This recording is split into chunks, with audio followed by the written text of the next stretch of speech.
सांगड़ में अवांखे ख़बर ॾींदा हलूं। डिस्ट्रिक्ट रिपोर्टर महमूद कायम खानी जी रिपोर्ट मुताबिक़ एसएसपी सांगड़ एजाज़ अहमद शेख जी अॻवानी में ज़िलई पुलिस सांगड़ जो मंशात फ़रोश ख़िलाफ़ क्रैकडाउन जारी है, जंहिंजे नतीजे में एसएचओ शाहपुर चाकर इंस्पेक्टर राहू वाजिद अली रबर नौशर के गिरफ्तार करे संदस कब्ज़े में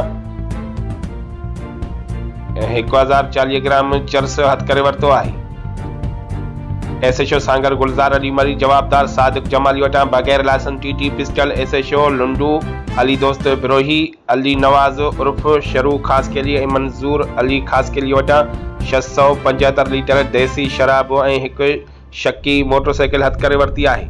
एसएचओ खाही गुलाम अहमद सैतो नदीम मरी वटां 500 गुटका पुड़ियों, सलीम मरी वटां 30 लीटर शराब, एसएचओ बीरानी वसीम अहमद अरबाब गुलजार अली खास के लिए वटां 20 लीटर शराब हथ कयो। एसएचओ टंडो आदम गुलाम शबीर दिलवानी वाजिद अली मुकरानी याकूब मसीह अब्दुल अजीज बलोच लखारिनो खास केली कोनैन हैदर गुल मोहम्मद पठान वटां 50 लीटर शराब, एसएचओ शहदादपुर नियाज हुसैन कलेड़ो मोहम्मद हाशिम वटां 20 लीटर शराब, एसएचओ 20 सेक्शन मोहम्मद हनीफ महर बिलाल अहमद गुलशहर उनड़ वटां 20 लीटर शराब हथ करेल देसी शराब बरामद कियो वियो आहे।